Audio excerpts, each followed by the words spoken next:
ഒരു രാജ്യം നിർണായകമായ യുദ്ധരംഗത്തായിരിക്കുമ്പോൾ പ്രധാനമന്ത്രിയും പ്രതിരോധ മന്ത്രിയും പരസ്പരം പഴിചാരുന്നത് സൈന്യത്തിന്റെ മനോവീര്യം തകർത്തുനിരിക്കും. മൂന്നിലേറെ യുദ്ധമുഖത്ത് നിന്ന് പോരാടുന്ന ഇസ്രായേൽ ഇത്തരമൊരു അവസ്ഥയിലൂടെയാണ് കടന്നുപോയത്. ഇസ്രായേൽ പ്രധാനമന്ത്രി ബെഞ്ചമിൻ നെതന്യാഹുവിന്റെ നയങ്ങളെ പരസ്യമായി എതിർത്തിരുന്ന പ്രതിരോധ മന്ത്രി യോവ് ഗാലന്റിനെ ഒടുവിൽ മന്ത്രിസ്ഥാനത്ത് നിന്ന് പുറത്താക്കി. ഗാലന്റിന്റെ നീക്കങ്ങൾ ശത്രുക്കളെ ആനന്ദിപ്പിക്കുകയും നേട്ടങ്ങളുണ്ടാക്കുകയും ചെയ്തുവെന്ന് നെതന്യാഹു. നെതന്യാഹുവിന്റെ വിശ്വസ്തൻ ഇസ്രായേൽ കാറ്റ്സാണ് പുതിയ പ്രതിരോധ മന്ത്രി. ഗാസയിൽ ഇസ്രായേൽ സേനയ്ക്ക് ഇനി ഒന്നും ചെയ്യാനില്ലെന്നും സൈനിക പിന്മാറ്റം സാധ്യമാകാത്തതിന് കാരണക്കാരൻ നെതന്യാഹു ആണെന്നും യോവ് ഗാലന്റ്.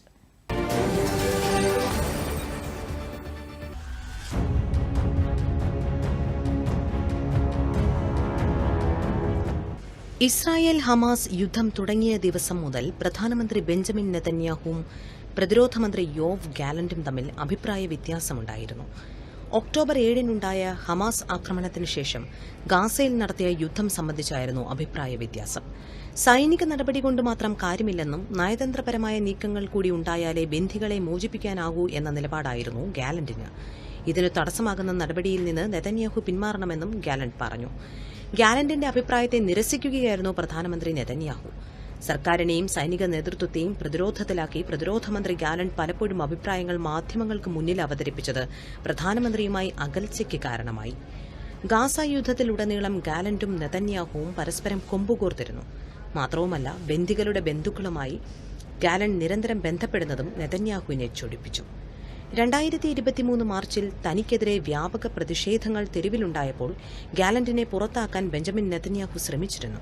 പാളയത്തിൽ പടനയിച്ച പ്രതിരോധ മന്ത്രിയിൽ വിശ്വാസം നഷ്ടപ്പെട്ട നെതന്യാഹു ഒടുവിൽ യോവ് ഗാലന്റിനെ മന്ത്രിസ്ഥാനത്തുനിന്ന് പുറത്താക്കി. പ്രതിരോധ മന്ത്രിയെ പുറത്താക്കാനുള്ള കാരണവും പ്രസ്താവനയിലൂടെ പ്രധാനമന്ത്രിയുടെ ഓഫീസ് പുറത്തുവിട്ടു. പ്രധാനമന്ത്രിയും പ്രതിരോധ മന്ത്രിയും പൂർണ്ണ വിശ്വാസത്തോടെ ഒറ്റക്കെട്ടായി നിൽക്കേണ്ട സന്ദർഭത്തിൽ നേരെ മറിച്ചാണ് ഇസ്രായേലിലുണ്ടായതെന്ന് പ്രസ്താവനയിൽ പറയുന്നു. ആദ്യ മാസങ്ങളിൽ വിശ്വാസവും ഫലപ്രദമായ പ്രവർത്തനങ്ങളും ഉണ്ടായിരുന്നു. സമീപമാസങ്ങളിൽ എനിക്കും പ്രതിരോധ മന്ത്രിക്കും ഇടയിൽ വിശ്വാസത്തിന്റെ വിള്ളലുണ്ടായിട്ടുണ്ട്. അത് ജനങ്ങളും ശത്രുക്കളും അറിയുന്ന അവസ്ഥയിലെത്തി. ശത്രുക്കൾ അതിൽ ആനന്ദം കണ്ടെത്തുകയും നേട്ടമുണ്ടാക്കുകയും ചെയ്തു. യോവ് ഗാലന്റിനെ പുറത്താക്കിയതിന് പിന്നാലെ നെതന്യാഹുവിന്റെ വിശ്വസ്തരിൽ ഒരാളും വിദേശകാര്യമന്ത്രിയുമായിരുന്ന ഇസ്രായേൽ കാറ്റ്സിനെ പ്രതിരോധ മന്ത്രിയാക്കി. ഗാലന്റ് വിശ്വസ്തനായിരുന്നുവെന്നും എന്നാൽ ഇസ്രായേൽ കാറ്റ്സുമായി ചേർന്ന് പ്രവർത്തിക്കുമെന്നും US പ്രതിരോധ സ്ഥാപനമായ പെന്റഗൺ അറിയിച്ചു. മന്ത്രിസ്ഥാനത്തുനിന്ന് പുറത്താക്കപ്പെട്ട ഗാലന്റ് ഇസ്രായേലിന്റെ സുരക്ഷ എന്റെ ജീവിത ദൌത്യമായിരുന്നുവെന്നും ഇനിയും അങ്ങനെ ആയിരിക്കുമെന്നും സമൂഹമാധ്യമത്തിൽ കുറിച്ചു. അതേസമയം ഗാലന്റിനെ പുറത്താക്കിയതിനെ തുടർന്ന് രാജ്യത്ത് മിക്കയിടങ്ങളിലും പ്രതിഷേധങ്ങൾ നടന്നു. ഞങ്ങൾ മികച്ച നേതാക്കളെ അർഹിക്കുന്നു, ആരെയും ഉപേക്ഷിക്കരുത് തുടങ്ങിയ മുദ്രാവാക്യങ്ങളടങ്ങിയ ബോർഡുകൾ ഉയർത്തിയായിരുന്നു പ്രതിഷേധങ്ങൾ. ബന്ദികളെ മോചിപ്പിക്കണമെന്നാവശ്യപ്പെട്ട് പ്രചാരണം നടത്തുന്ന സംഘങ്ങളും പ്രതിഷേധത്തിൽ പങ്കെടുത്തു. ജെറുസലേമിലെ നെതന്യാഹുവിന്റെ വസതിക്ക് മുന്നിലും പ്രതിഷേധമുണ്ടായി. രാജ്യം ഒരേ സമയം 3ലേറെ യുദ്ധരംഗത്തായിരിക്കെ ഇത്തരം പ്രതിഷേധങ്ങളും ഭരണകൂടത്തിലുണ്ടായ പൊട്ടിത്തെറികളും ജനങ്ങൾക്കിടയിൽ ആശങ്കയുണ്ടാക്കി. അതേസമയം ഗാലന്റിനെ പുറത്താക്കിയ നടപടിയെ ദേശീയ സുരക്ഷാ മന്ത്രി ഇറ്റാമർ ബെൻഗ്വറും മറ്റും സ്വാഗതം ചെയ്തു. ഗാലന്റ് പ്രതിരോധ സ്ഥാനത്തിരുന്നാൽ പൂർണ്ണ വിജയം അസാധ്യമെന്നും ബെൻഗ്വർ വ്യക്തമാക്കി. മിതവാദി പരിവേഷമുണ്ടെങ്കിലും തീവ്ര വലതുപക്ഷ നിലപാടുള്ളവരെക്കാളും അപകടകാരിയാണ് യോവ് ഗാലന്റ് എന്ന ആക്ഷേപം ഇസ്രായേലിലെ ഭൂരിപക്ഷം ജനങ്ങൾക്കുമിടയിലുണ്ട്.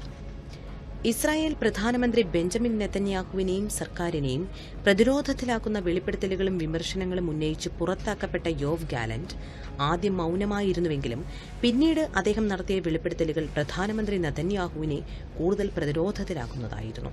ഗാസയിൽ സാധ്യമായ എല്ലാ ലക്ഷ്യങ്ങളും പൂർത്തിയാക്കി കഴിഞ്ഞിട്ടും സൈന്യത്തെ പിൻവലിക്കാത്തതിന് പിന്നിൽ നെതന്യാഹു മാത്രമാണെന്ന് ഗാലന്റ് കുറ്റപ്പെടുത്തി. ബന്ദികളെ കൈമാറിക്കൊണ്ട് ഒരു സമാധാന കരാറിലെത്താമെന്ന ധാരണയെ നെതന്യാഹു തള്ളിക്കളഞ്ഞുവെന്നും ഹമാസ് ബന്ദികളാക്കിയ ഇസ്രായേലി പൌരന്മാരുടെ കുടുംബാംഗങ്ങളോട് സംസാരിച്ച ഗാലന്റ് വെളിപ്പെടുത്തിയിരുന്നു. ഗാസയിൽ ഇനി ഒന്നും ചെയ്യാനില്ല, പ്രധാന നേട്ടങ്ങളെല്ലാം കൈവരിച്ചു. ഇനിയും ഗാസയിൽ തുടരുന്നതിൽ സൈനികമായ ഒരു കാരണവും ചൂണ്ടിക്കാട്ടാനില്ല. തുടരുന്നതിന് പിന്നിൽ ഗാസ വിടാനാകില്ലെന്ന ആഗ്രഹം മാത്രമേ കാണാനാകൂ, ഗാലന്റ് പറഞ്ഞു. ഗാസയിൽ ഇസ്രായേലിന് ഒരു തുടർച്ചയും സ്ഥിരതയും ലഭിക്കാനായാണ് ഇപ്പോഴത്തെ നീക്കങ്ങളെങ്കിൽ അത് രാജ്യത്തെ സൈനികരുടെ ജീവൻ അപകടത്തിലാക്കുമെന്നും അദ്ദേഹം സൂചിപ്പിച്ചു. ബന്ദികളെ കൈമാറി ഒരു ഒത്തുതീർപ്പിലോ സമാധാന കരാറിലോ എത്താൻ നെതന്യാഹു തന്നെ വിചാരിക്കണം. സമാധാന കരാർ എന്ന ലക്ഷ്യത്തിൽ നിന്ന് നെതന്യാഹു പിന്മാറിയത് അദ്ദേഹത്തിന്റെ സുരക്ഷാ ഉദ്യോഗസ്ഥരുടെ ഉപദേശപ്രകാരം മാത്രമായിരുന്നുവെന്നും ഗാലന്റ് കുറ്റപ്പെടുത്തി. കഴിഞ്ഞ മെയ് മുതൽ ഇത്തരത്തിലൊരു കരാറിലെത്തുവാൻ അമേരിക്കൻ സഹായത്തോടെ ഇസ്രായേൽ നീക്കങ്ങൾ നടത്തിവരികയാണ്. നെതന്യാഹുവിന്റെ കർശന നിലപാടാണ് ഈ നീക്കങ്ങൾക്കെല്ലാം വെല്ലുവിളിയാകുന്നതെന്നും അദ്ദേഹം പറഞ്ഞു. ഗാസയ്ക്കും ഈജിപ്തിനും ഇടയിലുള്ള കരുതൽ മേഖലയായ ഫിലഡൽഫി ഇടനാഴിയിൽ ഇപ്പോൾ സുരക്ഷാ പ്രശ്നവുമില്ല. ഇക്കാര്യം സൈനിക മേധാവിയും പ്രധാനമന്ത്രിയെ അറിയിച്ചതാണ്. എന്നാൽ നെതന്യാഹു അത് അംഗീകരിച്ചില്ല. നയതന്ത്ര കാരണങ്ങളാൽ അവിടെ സൈന്യം തുടരണമെന്നായിരുന്നു നെതന്യാഹുവിന്റെ ന്യായീകരണം.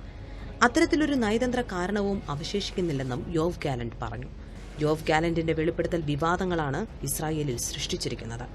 ഹമാസ് ബന്ദികളാക്കിയ നിരവധി പേരുടെ കുടുംബങ്ങളും പ്രതിപക്ഷവും നെതന്യാഹു സർക്കാരിനെതിരെ രൂക്ഷ വിമർശനവും പ്രതിഷേധവുമായി രംഗത്തെത്തി. ഇസ്രായേൽ സേനയെ ഗാസയിൽ നിലനിർത്തുന്നതിന് പിന്നിൽ തെരഞ്ഞെടുപ്പ് വൈകിക്കുക എന്ന നെതന്യാഹുവിന്റെ ലക്ഷ്യമാണെന്ന് പ്രതിപക്ഷവും കുറ്റപ്പെടുത്തി.